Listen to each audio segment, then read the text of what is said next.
지난 영상에서는 큰 추세를 봤을 때 기다리는 전략을 세우는 게 유리하다고 공유를 해드렸습니다. 지금 움직임을 다시 보니 고점을 높이는 움직임까지 나왔으나 그 이후에는 급락을 보여줬죠. 이러한 움직임을 어떻게 해석해야 되는지 팁을 공유해드린 적이 있는데요. 오늘 영상에서 함께 확인해 봅시다.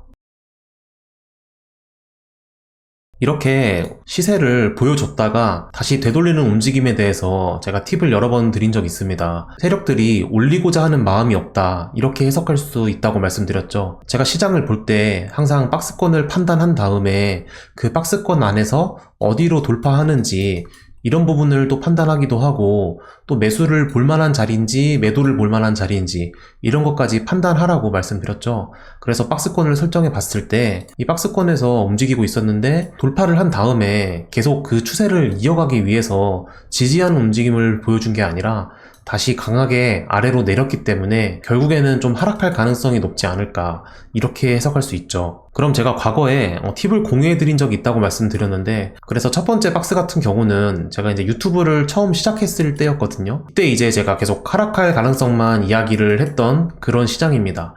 그랬던 이유가 바로 오늘 말씀드리려고 하는 이 팁에 대한 이야기입니다. 여기서도 이렇게 박스권을 오랫동안 유지하다가 상승 돌파했지만 다시 그 아래로 내려옴에 따라서 이것은 세력들이 올리고자 하는 마음이 없다, 이렇게 판단할 수 있다고 말씀드렸고, 그리고 그 다음 박스권에서도 이렇게 확대를 해서 본다면 여기서도 이렇게 오랫동안 머물다가 상승 돌파했음에도 다시 하락하는 모습, 반등을 한번 보여주긴 했습니다. 이런 20선에서 한 번 더 반등을 보여줬으나 역시나 다시 하락을 하면서 이렇게 세력들은 올릴 의도가 없다라는 모습을 보여줬죠. 그 다음 박스에서도 마찬가지였어요. 그 다음 박스권을 보니까 또 지지를 하면서 어떻게 이제 상승 돌파를 했지만 여기서 좀 지지하는 듯 보였으나 이런 매물대를 이제 이기지 못하고 다시 내림에 따라서 결국에는 다시 한번 하락을 보여줬다. 이런 부분을 봤을 때 지금 박스권을 돌파했다가 내렸다고 해서 바로 내릴 가능성이 있을지는 우리는 알 수 없습니다. 상승 돌파했다가 다시 하락 돌파했기 때문에 여기서 언제 내릴지는 이 기술적 분석을 통해 예측하기는 어렵지만 방향은 우리가 예측할 수 있거든요. 그래서 지금 같은 경우는 좀 하락할 가능성이 충분히 열려있는 상태다, 이렇게 판단할 수 있겠죠. 그럼 어디서 지지를 받을 수 있을까?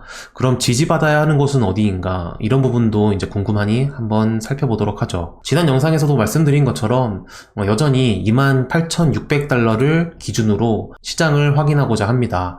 아직 그 가격대에 오지 않았기 때문에 일단 기다릴 수 있는 가격대는 여기인데, 28,600이라는 가격대에서 조금 더 살펴본다면 우선 이렇게 상승 추세선을 설정할 수 있겠죠. 상승 추세선은 제가 상승이 시작됐을 때 작동하면 이 상승의 기준을 정할 수 있는 선이다, 그렇게 설명을 해드렸는데, 지금 상승하고자 하는 힘이 조금씩 멎고 있기 때문에 여기서 만약에 하락한다면 다시 한번 상승 추세선에서 지지할 가능성을 우리는 열어둘 수 있습니다. 그렇게 봤을 때 여기서 얼마 안 가서 하락을 한다고 생각을 한다면 그러면은 28,600까지 정확히 도달할 수 있겠죠. 또 이런 매물대 관점에서 봤을 때도 지난 시장까지 한번 확인을 해본다면 여기서 이제 이런 꼬리 부분들이 있죠. 이런 꼬리 부분들을 생각을 해봤을 때 이 정도 가격대는 의미가 있는 가격대구나, 우리가 기준을 세울 수 있습니다. 그렇기 때문에 사실 여기서 왔을 때는 이제 우리가 기대하고 있는 반등을 보여줘야 되지만 그렇지 않고 이런 상승 추세선을 깨면서 이렇게 우리가 꼭 기대하고 있는 매물대까지 깬다면 추세를 쉽게 바꾸지 않는 이 비트코인이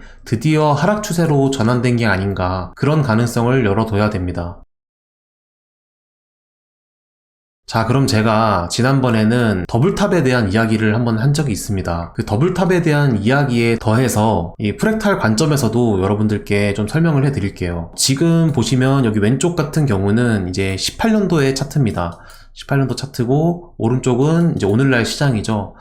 여기서 이제 구조를 봤을 때 우선 고점을 만드는 부분이 여기 있고, 그리고 바닥을 만드는 부분이 여기 있었습니다. 그래서 이 이동평균선 200선을 깨고 돌파한 모습, 그리고 깨고 돌파한 모습이 현재 흡사하게 만들어지고 있고, 그리고 100선을 지금 돌파를 못하고 있는 모습도 여전히 흡사하게 보여주고 있습니다. 또 뿐만 아니라 이런 일목구름 관점에서도 지금 음운에서 저항을 받는 모습이 나오고 있죠.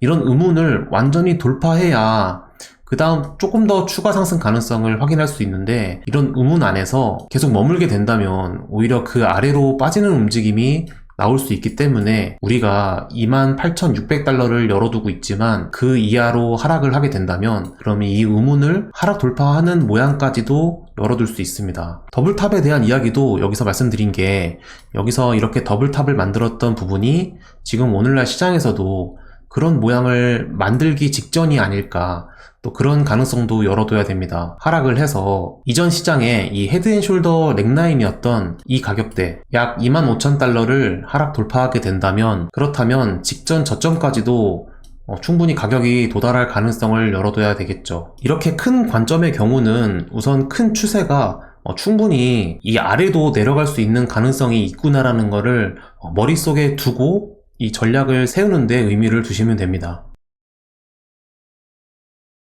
자, 이렇게 해서 전반적으로 하락 가능성에 대해 무게를 두며 설명을 해드렸는데요. 선물 거래를 하신다면 슈퍼지션 기회만 잘 확인하면 좋을 것 같고, 현물 거래는 쉬는 게 좋겠죠.